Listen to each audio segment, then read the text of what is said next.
Bukan hanya melongok, ternyata penjaga kos Arya Daru Pagayunan sudah mengetuk-ngetuk pintu kamar Arya Daru sedari malam sebelum korban ditemukan tewas pada pagi harinya.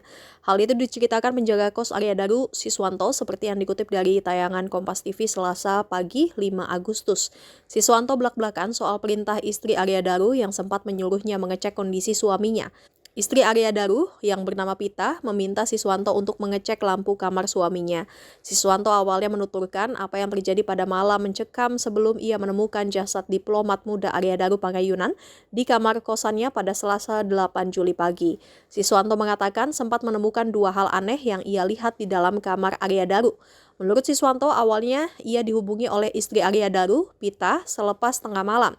Kala itu Pita menghubungi Siswanto karena cemas suaminya tidak bisa dihubungi. Pita lantas meminta Siswanto untuk mengecek keberadaan Arya Daru di dalam kamar kosan. Siswanto sendiri sudah tahu bahwa Daru sejatinya sudah pulang ke kosan. Pasalnya ia sempat bertemu dengan Arya Daru saat baru pertama kali pulang. Namun pada setengah 1 dini hari, istri korban menelponnya lantaran Arya Daru disebut tidak membalas WhatsApp. Saat diperintah untuk mengecek Arya Daru, Siswanto tak cuma mondar-mandir di depan kamar sang diplomat seperti rekaman CCTV yang beredar. Rupanya Siswanto sempat beberapa kali mengetuk kamar Arya Daru. Ketika itulah Siswanto menemukan keanehan, yakni tidak mendengar suara sama sekali dari dalam kamarnya.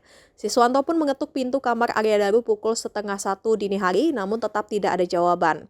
Tak menyerah, Siswanto berusaha memanggil-manggil Arya Daru pada tengah malam tersebut.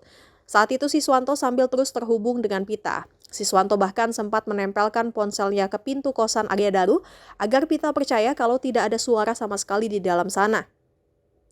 Tak cuma satu keanehan, yakni tidak mendengar suara, Siswanto juga terkejut dengan satu hal janggal lainnya. Yakni saat melihat ke dalam kamar Arya, Siswanto sama sekali tidak menemukan adanya cahaya sekalipun di kamar mandi. Artinya di dalam kamar tersebut tidak ada aktivitas orang sama sekali. Diungkap Siswanto, biasanya kamar kosan itu pasti lampunya akan menyala jika ada pergerakan orang di dalamnya. Bukan cuma ia yang terjaga tengah malam itu, Siswanto menyebut ada juga penghuni kosan lainnya yang masih belum tidur. Dan di momen itu tengah malam, Siswanto dan tetangga kamar Arya Daru mengaku tidak mendengar suara apapun dari dalam kamar sang diplomat.